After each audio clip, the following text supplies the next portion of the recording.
करुण नायर ने दिसंबर 2016 में चेन्नई टेस्ट में इंग्लैंड के खिलाफ 303 रन के अंतर्राष्ट्रीय पारी खेलकर इतिहास रच दिया था। वह विराट सहवाग के बाद दूसरा भारतीय बल्लेबाज बने जिन्होंने टेस्ट में ट्रिपल सेंचुरी लगाई हो। यह उनकी तीसरी ही टेस्ट महान शुरुआत, लेकिन फिर उनके लिए कुछ भी आसान नहीं था। उसके बाद वे 3 टेस्ट खेलकर लगभग 2017 में टीम से गायब हो गए और बेंच पर बैठे बैठे 2018 इंग्लैंड दौरे तक इंतजार करते रहे, लेकिन अंत में मौका नहीं मिला।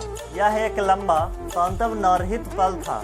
करुण ने 2017 से लेकर 2025 तक कुल 8 साल और लगभग 3006 से 3011 दिन तक भारत की टेस्ट टीम से दूर रहने के बावजूद हार नहीं मानी। उन्हें बहुत कम मौके मिले, लेकिन उन्होंने कभी हार नहीं मानी। इस दौरान उन्होंने रणजी ट्रॉफी में कर्नाटक और बाद में विदर्भ के लिए विजय हजारे ट्रॉफी और इंडिया ए के खिलाफ इंग्लैंड लायंस जैसे कई प्लेटफॉर्म पर शानदार प्रदर्शन किया। 2024-25 विजय हजारे में बिना आउट हुए लगातार 779 रन बनाए और वह सबसे अधिक रन बिना आउट रहने के रिकॉर्ड धारक बन गए। उनकी मेहनत रंग लाई। 2025 में उन्हें विदर्भ से खेलने के दौरान शानदार फॉर्म में देखा गया, जिसके बाद मई 2025 में उन्हें श्रृंखला के लिए इंग्लैंड दौरे पर भारतीय टीम में चुना गया। 20 जून 2025 को लीड्स में हुआ पहला टेस्ट मैच वह दिन था जब करुण नायर फिर से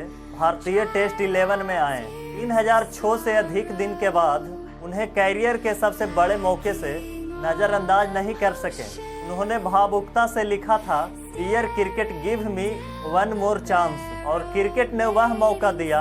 घर वालों की बीमारी, पुराने घाव और लंबे अंधेरे के बीच यह अवसर उनके लिए उम्मीदों की नई किरण लेकर आया। लेकिन सब कुछ उस तरह से नहीं हुआ जैसा सोचा गया था। रन बनाने के बजाय करुण नायर तीसरे ओवर में ही बेन स्टोक्स के गेंद पर 4 गेंदों में आउट हो गए। उस दिन उन्होंने शून्य पर पवेलियन की राह ली।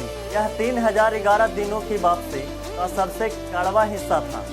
उनकी यह गिरावट क्रिकेट जगत के लिए फैंस पुरानी यादें, वही ट्रिपल सेंचुरी, सब कुछ एक चौथी गेंद की चुनौती में फिसल गया। खिलाड़ी नस्लें टूट गई, लेकिन यह तो सिर्फ शुरुआत थी। उनके इस प्रदर्शन के बाद उन्हें चौथे टेस्ट मैनचेस्टर में टीम से ड्रॉप कर दिया गया। ये खबर उन्हें अंदर तक झकझोर गई। एक वायरल वीडियो में केएल राहुल को उन्हें सांत्वना देते हुए दिखाया गया। ऐसा माना गया कि दोनों बचपन के दोस्त हैं। हालांकि बाद में मीडिया ने उस फोटो के सत्यापन के लिए रिपोर्ट पेश की, जिसमें कहा गया कि फुटेज की असलियत अभी पूरी तरह साफ नहीं है। फिर भी यह घटना भावनात्मक रूप से दर्शकों को छू गई। लेकिन करुण नायर की कहानी यहाँ खत्म नहीं हुई। उन्होंने वापसी के लिए फिर से खुद को तैयार किया, दबाव, निराशा, सब कुछ झेला और फिर 5वें टेस्ट में द ओवल पर मयांदा हुई दूसरी उड़ान शुरू हुई।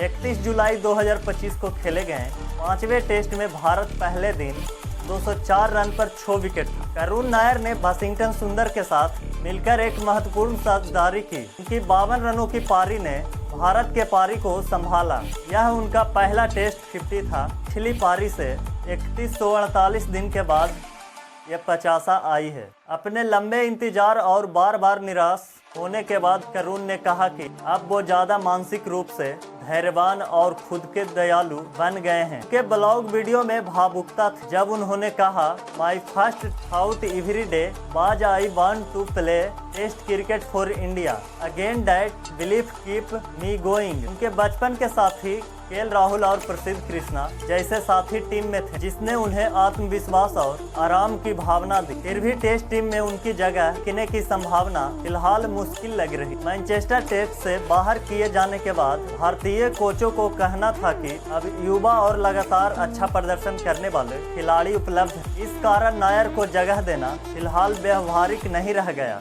ये संकेत दे दिया गया कि शायद उनकी टेस्ट कैरियर यहीं समाप्त। करुण नायर की कहानी सिर्फ एक क्रिकेटर की कहानी नहीं है, यह हर उस इंसान की कहानी है जो अपने सपनों के बीच रास्ते में नहीं हारता। हर अंतिम मौका एक शुरुआत हो सकती है, चाहे परिणाम उसे मेल खाता हो या नहीं खाता हो। हर सिर्फ बात का होता है अपने प्रयास जारी